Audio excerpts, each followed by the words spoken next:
Captain Daeho Kim stood at the observation window of the endless horizon, watching the massive Galactic Council station rotate slowly against the stars. He had seen this view 100 times before.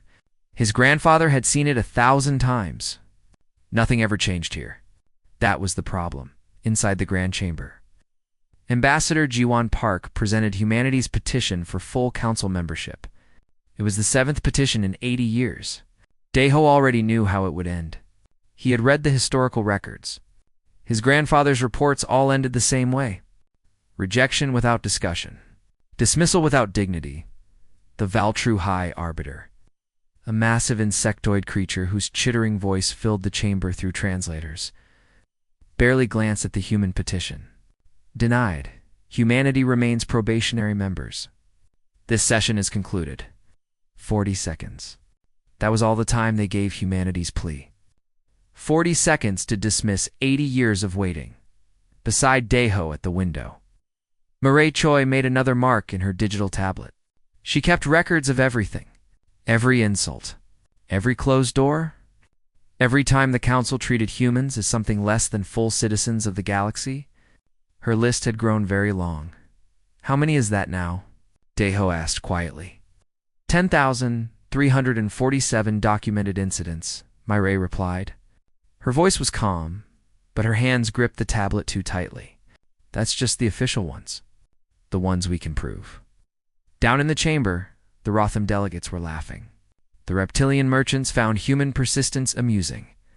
One of them, a creature named Vexter, spoke loud enough for the human delegation to hear. Impatient creatures, these humans. Most species wait 500 years for membership. They have only waited 80. Perhaps they are too young for civilization. Jiwon Park's jaw tightened, but she said nothing. She gathered her materials and left the chamber with her head high. Daeho admired that about her. She never let them see her break. Not here. Not where it would give them satisfaction. Later, in the secure conference room aboard the endless horizon, the mask came off. Giwon slammed her hand on the table. 80 years. 3 generations of humans have begged these creatures for basic respect. My grandmother started this petition. I will probably die before it succeeds. Hyun-Woo Lee appeared on the view screen from Earth. The military strategist looked tired. He always looked tired these days. It gets worse. The council just issued a new decree. He transmitted the document to their screens. Daeho read it twice, not believing what he saw the first time. The Galactic Council demanded that humanity surrender all research and development rights to their quantum fold drive technology. The technology that human scientists had spent 20 years developing, the technology that the Council's own scientists had failed to create. Humanity had 30 days to comply or face complete economic sanctions. They're going to take it, Mireille said softly, just like they took the medical technology, just like they took the agricultural advances. They'll take our quantum drive, give it to their favorite species, and we'll get nothing. What? Not nothing, Hyun-Woo corrected. They'll let us keep our probationary status. They're very generous that way. Daeho thought about his grandfather's journals. The old man had written about the frustration of serving the council, protecting their trade routes, fighting their wars, saving their colonies from disasters, and receiving only contempt in return. Humans provided 40% of the council's military protection. Human medical technology had saved billions of aliens from plagues that would have wiped out entire worlds. Human engineers had designed the stations that half the galaxy now used for trade, and in return, humanity couldn't vote on council decisions. Human ships were restricted from most trade routes. Human colonies received no aid when disaster struck. Mireille pulled up another file. Do you want to hear about the latest incident? A human medical ship tried to enter Rotham space. There's an epidemic on one of their mining colonies. Thousands dying. The medical ship had the cure. The Rotham turned them away at the border.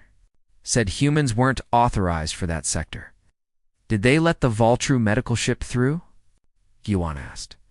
2 hours later, the Valtru ship didn't even have the right medicine. They just didn't want human help. Daeho closed his eyes. How many had died because of that? How many aliens were dead because the Council hated humans more than they loved their own people? There's more, Hunwoo said from Earth. 3 human children were taken by slavers near the frontier. We have proof. We have location data. We asked the Council to authorize a rescue operation.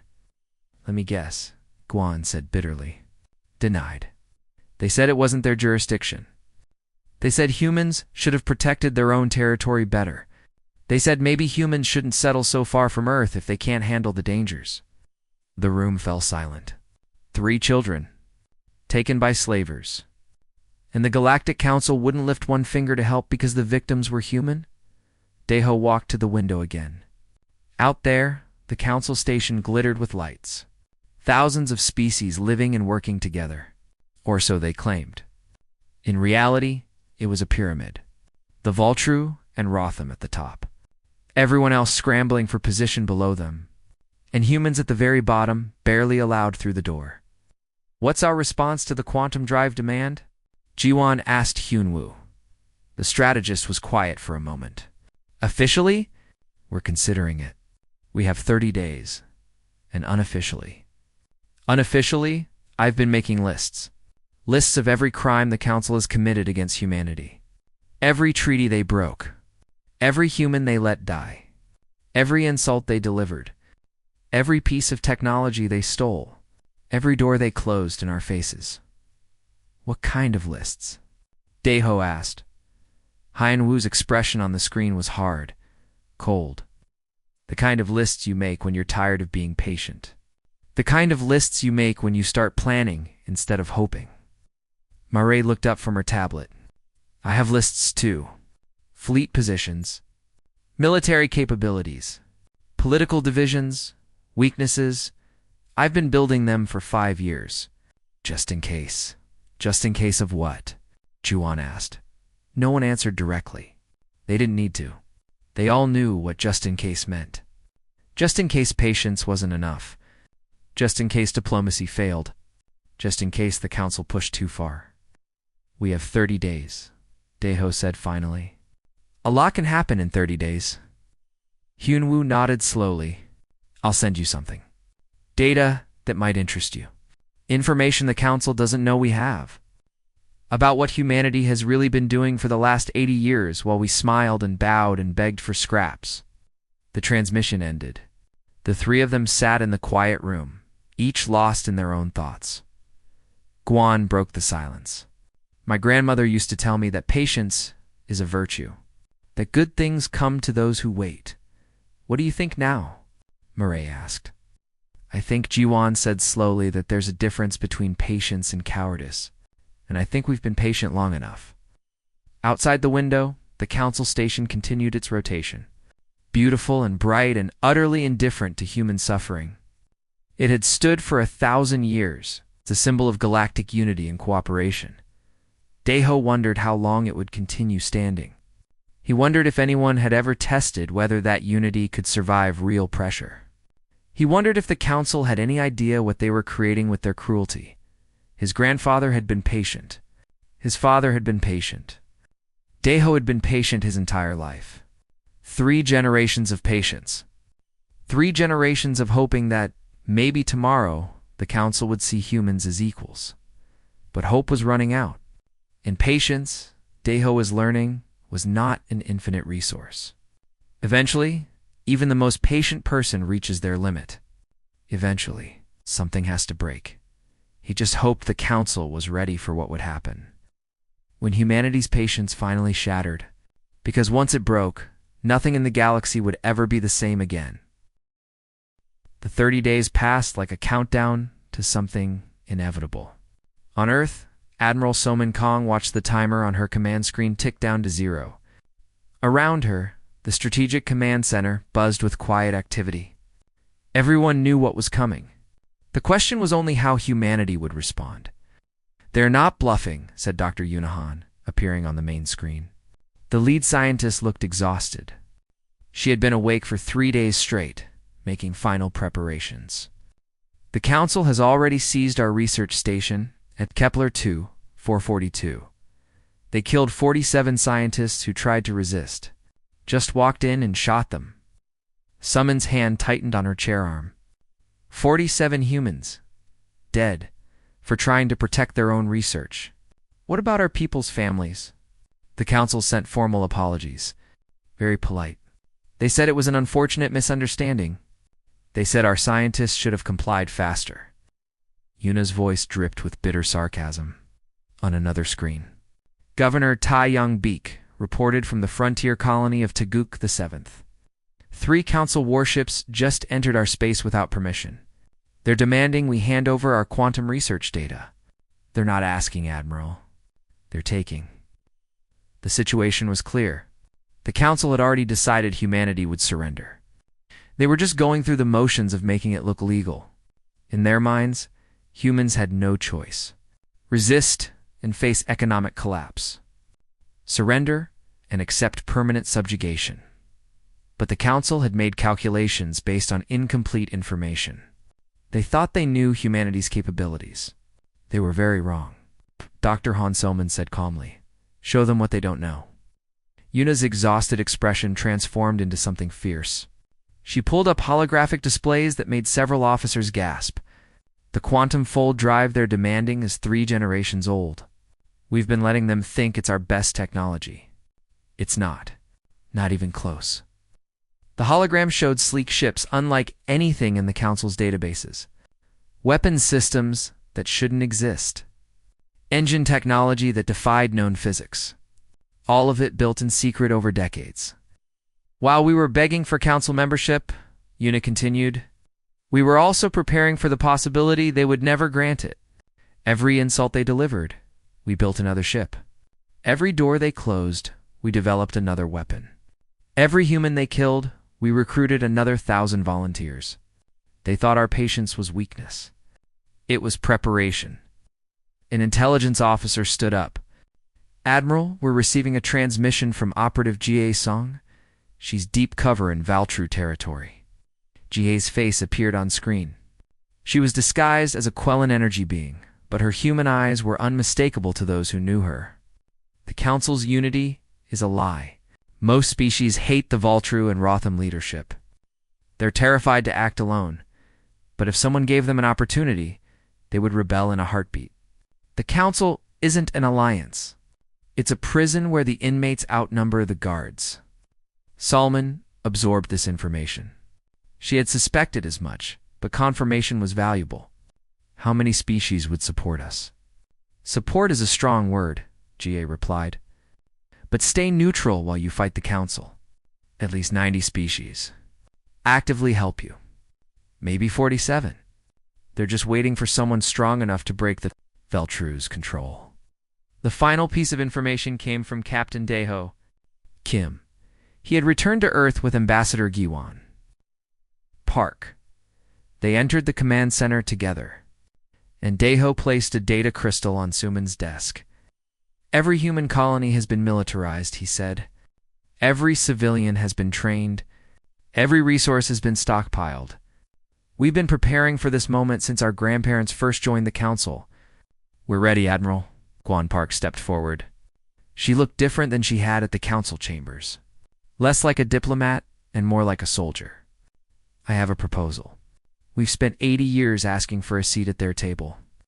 I say we stop asking. I say we flip the table and build a new one. Salman looked at the assembled officers and advisors. She saw determination in every face. 3 generations of accumulated frustration. 3 generations of swallowed pride. 3 generations of patience that had finally, inevitably, run out. The Council's deadline is in 4 hours, she said. They expect us to surrender. They're probably already celebrating. What are your orders, Admiral? Daeho asked. Salman stood up. She was 73 years old. She had served in the fleet for 52 years. She had watched the Council humiliate humanity her entire life. She remembered when her daughter's ship was denied emergency docking during a reactor failure. Remembered watching her daughter die because the Council station wouldn't allow unauthorized human vessels to dock, even in an emergency. Prepare the fleet, she said quietly. All of it. Every ship we've built in secret. Every weapon we've developed. Every soldier we've trained. If the Council wants our technology, they can come and take it. But they're going to learn something important about humanity. What's that, Admiral? Una asked. That patience and weakness are not the same thing. And that the most dangerous species in the galaxy is the one that tried peace first. 4 hours later, the Galactic Council chambers filled with representatives. They came to witness humanity's surrender. The Valtru High Arbiter had already prepared a speech about the importance of cooperation. The Rotham had drafted new trade restrictions. Everything was ready. Ambassador Giwan Park walked to the speaking platform. She carried no documents, no prepared statements. She simply stood before the assembled council and smiled. "You demanded our quantum fold technology," she said. Her voice was calm. "You gave us 30 days to comply. You killed our scientists. You threatened our colonies. You assumed we would surrender because we always have before." The chamber was completely silent. Something in Giwan's tone made even the most arrogant council members nervous. "I stand before you with humanity's response to your demand," she continued. "That response is very simple. No." The chamber erupted. Delegates shouted. The Valtru High Arbiter's mandibles clicked in fury. The Rotham representatives demanded immediate military action. Juwan didn't raise her voice. She simply activated the holographic display behind her. Images filled the chamber. Human scientists murdered at the research station. Human children taken by slavers while the council did nothing. Human medical ships turned away from plague zones. Human colonies denied aid during natural disasters. 80 years of documented crimes. "For 80 years we have been patient," she said. "We came to the stars seeking partnership and found only masters. We offered friendship and received only contempt. We proved our worth 1,000 times, and you still treated us as inferior. That ends today." She transmitted the data to every species in the galaxy, not just to the Council, but to the oppressed populations on every Council world. The common people who had no voice, the species ground under Valtru boots. "The world's crushed by Rotham economic exploitation. You taught us patience," Juwan said. "Now learn what happens when it shatters." The High Arbiter stood, rage making his voice screech through the translators. "This is rebellion. This is war. The Council will destroy you for this." Juwan's smile grew colder. "You're welcome to try." She turned and walked out of the chamber. Behind her, chaos erupted. The Council began issuing military orders. Fleets were mobilized. Threats were made. But in the command center on Earth, Admiral Soman Kong was already 3 steps ahead. She had waited her entire life for this moment. Humanity had waited 80 years. They had prepared every day of those 80 years. "Begin Operation Shattered Patience," she ordered. Across the galaxy, events began moving with stunning speed. Sora Yoon and her cyber warfare team executed their attack. Every Council military network crashed simultaneously. Every surveillance system went dark. Every communication relay fell silent. The Valtru and Rotham, accustomed to total information dominance, suddenly found themselves deaf and blind. Commander Ginho Park's Ghost Fleet emerged from hidden positions. 500 warships that the Council never knew existed. They had been built in the dark spaces between stars, in secret shipyards powered by technology the Council couldn't detect. They appeared on Council sensors like ghosts, materializing from nowhere, and they began their work. Precise, devastating, unstoppable. The Council had taught humanity patience. Now they would learn what humanity had built during all those patient years of preparation. The first strike came at the research station where 47 human scientists had been murdered. Commander Ginho Park's flagship, the Defiant, appeared from quantum fold space directly above the station. The Valtru guards had exactly 12 seconds of warning before their defensive systems simply stopped working. Ginho didn't broadcast threats. He didn't demand surrender. He simply transmitted the names and images of every human killed at that station. Then his weapons fired. The station's military section vanished in precise bursts of energy. The civilian sections remained untouched. The message was clear. This was justice. It's not random violence. Before the Valtru could respond, the Defiant was gone, jumping to the next target, across the galaxy. Similar scenes played out.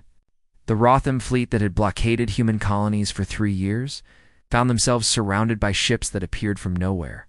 Captain Yoonji Lim commanded the experimental warship Retribution, and her message to the Rotham was brief. "You starved our people.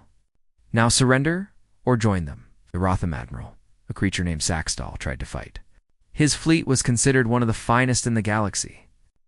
It lasted 7 minutes.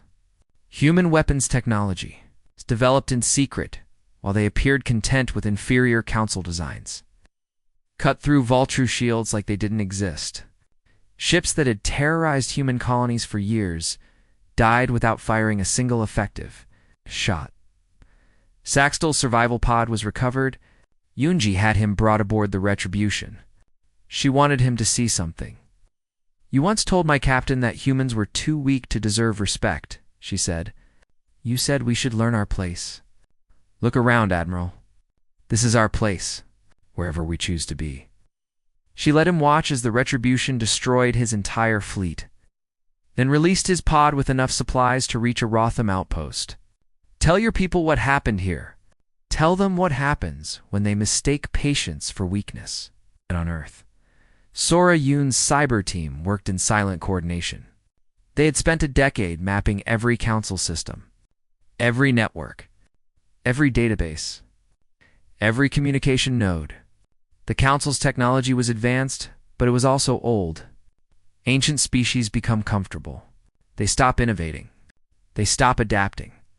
Humanity had no such luxury. Every system they built assumed someone was trying to break it. Every defense assumed an intelligent attacker. The council had designed their networks for convenience, not security. Sora's team tore through them like paper.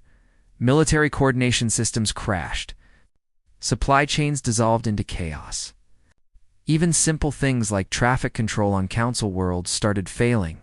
The Vultru High Command tried to issue orders and found their own ships couldn't receive them.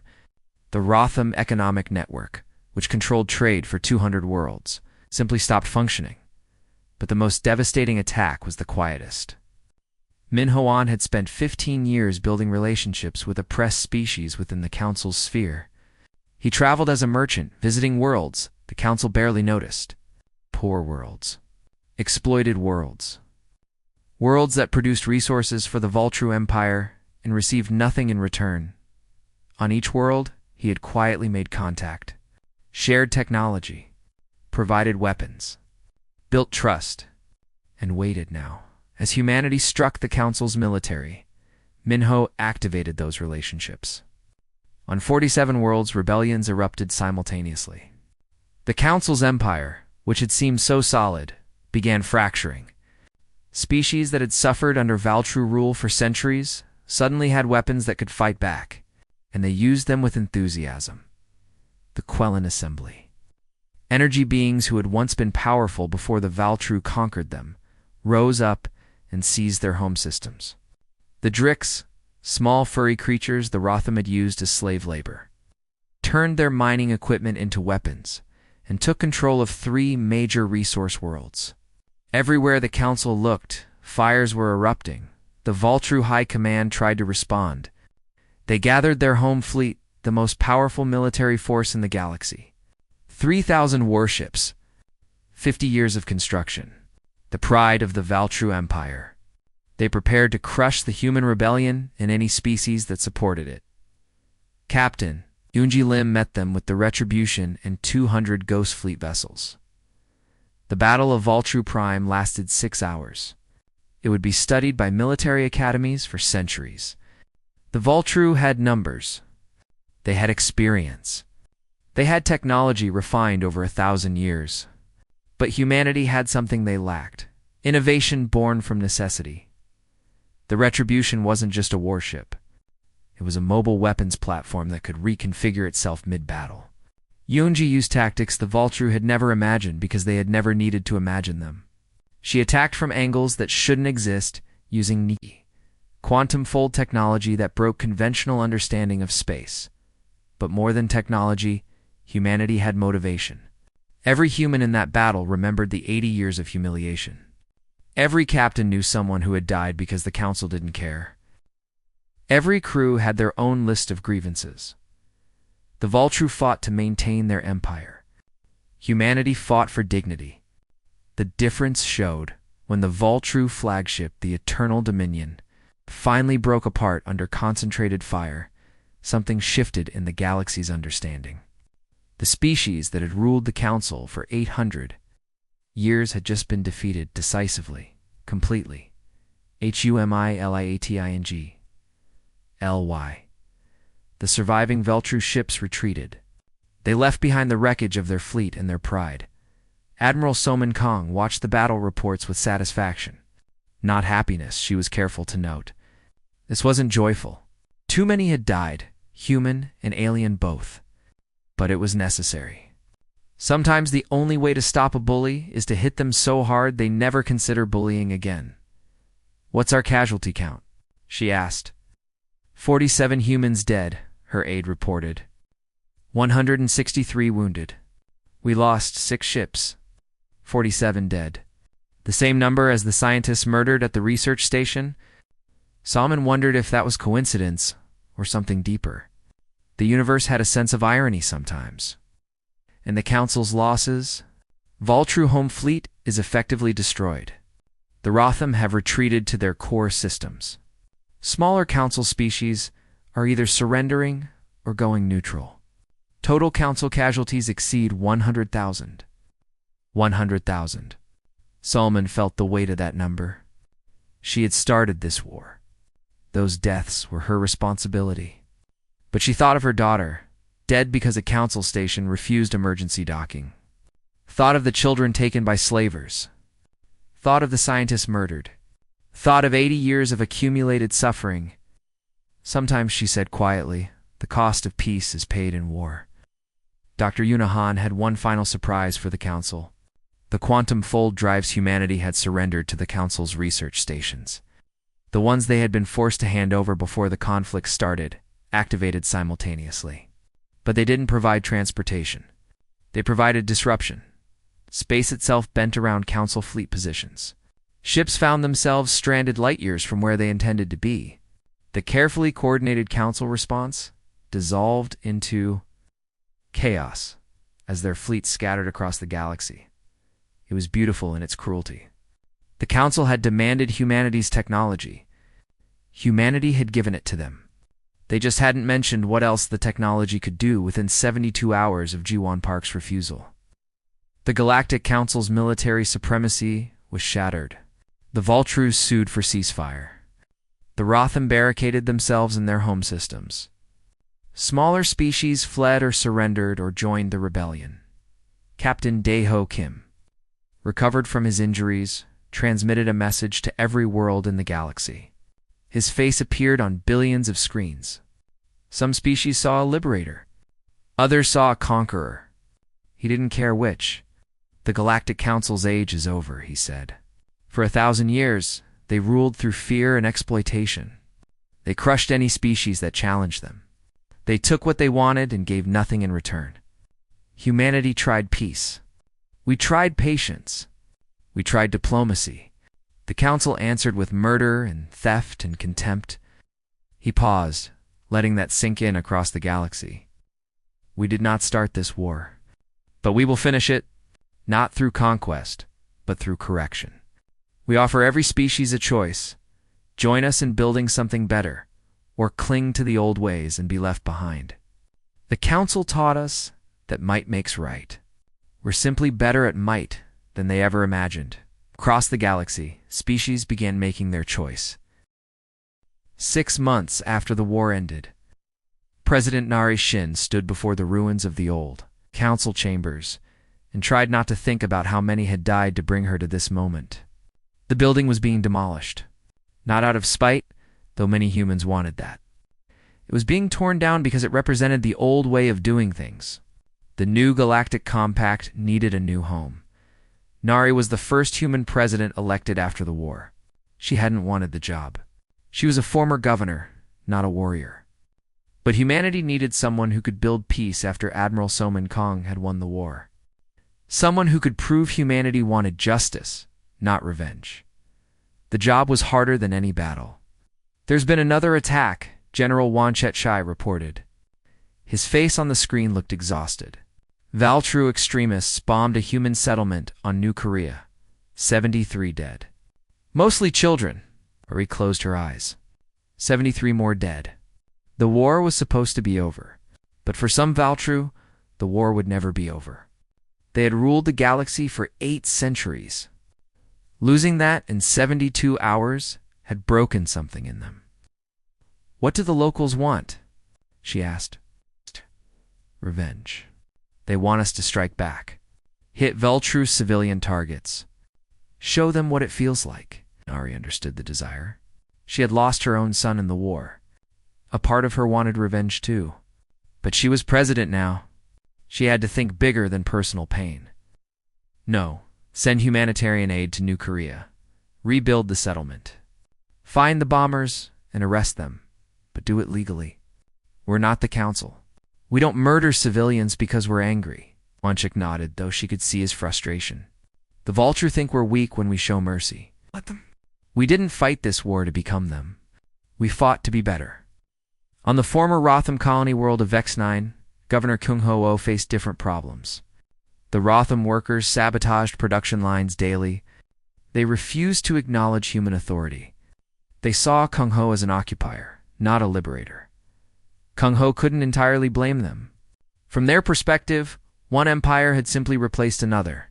Words about democracy and equality meant nothing if you were still being governed by someone else's species. He tried anyway.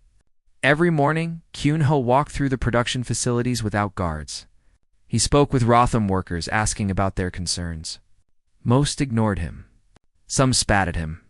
A few tried to kill him. "You're going to get yourself murdered," his security chief warned. Maybe Kung Ho agreed. But if I hide behind guards, I prove their point. That we're just another occupying force. I have to show them we're different. Ow. It took 4 months. 4 months of walking unarmed through hostile facilities. For months of listening to complaints and actually addressing them. For months of proving, through daily action, that humanity could govern fairly. Then one day, a Rotham engineer named Kelver approached him. "The cooling system in Sector 7 is failing. If it goes, the whole facility could explode. Thousands will die, human and Rotham both." Kunho immediately shut down the sector, brought in the best engineers, human and alien both. They worked for 3 days straight to fix the problem. When it was done, Kyung-ho publicly credited Kelver with saving thousands of lives. It was a small thing. One engineer, one crisis. But word spread. Some Rotham began to think that maybe, possibly, humanity might actually be different. Meanwhile, Sun Hyam was writing the Galactic Compact's charter. Every word was a battle. Every clause required negotiating with 200 different species with completely different values and needs. The Drex wanted strict protections against slavery. The Quellan wanted freedom for energy-based life forms to inhabit mechanical bodies. The Freyons, a matriarchal species, wanted gender-based representation. The Korbaks didn't have a concept of individual rights. It's only collective consciousness. How do you write laws that work for species who barely understand each other? Sun He spent 18-hour days in negotiations. She learned to speak 12 different languages. She studied 200 different cultures. She made compromises that satisfied no one but allowed everyone to coexist. "This is impossible," she told President Nari during one particularly frustrating session. The Voltru want autonomy for their home systems. The Drex want the Voltru punished for centuries of oppression. The Rotham want economic protection. Everyone wants something different. So give them all something, Nari suggested. Not everything they want, but something. Make them feel heard. The first draft of the Galactic Compact Charter was 3,000 pages long. It satisfied nobody completely, but it gave most species enough to accept it. The Voltru got autonomy, but with strict demilitarization. The Drex got anti-slavery laws, but not retroactive punishment. The Rotham got economic participation, but not dominance. It was messy, complicated, imperfect, but it was also better than what came before. Not everyone agreed. Captain Yoonji Lim, hunted war criminals across the galaxy. She found 3 of the Valtru commanders who had ordered the murder of human scientists. They were hiding on a neutral world. Protected by local laws, Yanji stood outside the compound where they hid and faced a choice. She could respect the neutral world's sovereignty and let murderers escape justice. Or she could violate that sovereignty and prove humanity was no better than the Council. She chose the harder path. She went to the local government and presented evidence of the Valtru crimes. She negotiated. She pleaded. She offered compensation for any damage to local property. It took 3 months. But eventually the neutral world agreed to extradite the criminals. When the Valtru war criminals finally stood trial, it was in a galactic compact court, with judges from multiple species, following laws that applied to everyone equally. They were found guilty and sentenced to life in prison. It wasn't the revenge many humans wanted, but it was justice. And justice, President Nari believed, would last longer than revenge. The first Galactic Compact Summit brought together 157 species. The Valtru and Rotham remained outside, isolated and diminished.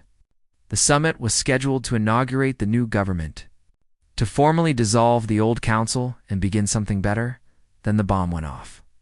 A Valtru extremist, someone who couldn't accept that their empire was dead, smuggled explosives into the summit. The blast killed 19 beings from 7 different species. It would have killed President Nari if Captain Deho Kim hadn't thrown himself in front of her. Deho woke up 3 days later in a medical facility. His body was broken, but healing. The first thing he saw was Nari's face. "You saved my life," she said. "You're the president. It's literally my job. You're retired. You're a teacher now." Deho smiled weakly. Old habits. The image of Deho's sacrifice was transmitted across the galaxy. A human warrior scarred from the war, nearly dying to protect the new government. Protecting it from the same species he had fought to defeat. The symbolism was powerful. Species that had been uncertain about the Galactic Compact saw that image and understood. This wasn't about human dominance. It was about building something better. Even at great cost, the Galactic Compact ratified with overwhelming support. 157 species agreed to join. More applications arrived daily from species who saw the new order working. But the question remained: could it last? Could humanity maintain the principles they had fought for? Or would they become another empire, another council, another group of oppressors who justified their power with noble words? President Nari addressed those concerns directly at the inauguration. "We did not fight to rule you. We fought so no one could rule us. The difference matters. The Galactic Compact exists because we chose mercy over vengeance, because we chose law over might, because we chose to build instead of destroy." She paused, looking at the assembled representatives. "But make no mistake. We remember what drove us to that war. We remember every crime, every death, every humiliation. The humans who shattered the Council's power are still here, still watching. We prefer peace, but we are very good at war. Choose wisely which version of humanity you meet." 10 years after the shattering, as historians now called it, Professor Jisoo Nam published her comprehensive history of the war. She sat in her office at the new Galactic University, an institution that educated students from 90 different species, and wondered if anyone would actually read all 3,000 pages. The book didn't make humanity look good. That was intentional. Jisoo documented every civilian death, every questionable decision, every moment where humanity's fury had crossed the line from justice into simple violence. She included testimony from Valtru families who lost loved ones, from Rotham civilians caught in crossfire, from species who suffered because they were allied with the wrong side. "You're going to make a lot of humans angry," her publisher warned. "We need to remember the cost. All of it. The justified parts and the parts we should regret. If we only remember the glory, we'll repeat the Council's mistakes." But the book also documented the 80 years before the war, the systematic oppression, the murdered scientists, the stolen children, the closed doors and casual cruelty, She made sure readers understood that humanity hadn't wanted war. They had wanted peace. War came only after every other option was exhausted. The book became required reading in schools across the compact. Human children learned about the war's necessity and its cost. Valtru children learned about their species' crimes and the resistance that ended them. Every species studied what happened when patience turned to fury. Captain Deho. Kim taught at the Galactic Compact Military Academy. His students were humans, Valtru, Rotham, Drex, Quellen, and dozens of other species, learning to defend their shared civilization together. It was strange sometimes teaching weapons tactics to young Valtru. Fighting alongside species he had once fought against. Sir, a Valtru cadet named Kresh asked during class, "Do you hate us for what our species did?" The classroom went silent. Everyone wanted to hear the answer. Deho thought carefully before responding. "I hate what your species did. I hate the system that allowed it. But you, personally? You weren't born when those crimes happened. You're not responsible for your ancestors' choices. You're only responsible for your own." He gestured at the mixed species class. "This right here, learning together, fighting together, this is what we wanted all along. The war happened because the council wouldn't give us this. Now we have it." Hate would be spitting on everything we fought for. It wasn't entirely true. Deho did carry hate for specific Valtru, for specific crimes. But he was learning to separate individuals from their species, learning that the young Valtru cadet in front of him wasn't responsible for the admiral who had murdered human scientists. It was hard. Some days it was very hard, but it was necessary. Ambassador Dongwen Yu negotiated the Valtru's petition to join the Galactic Compact. The debate in the Compact Council was intense.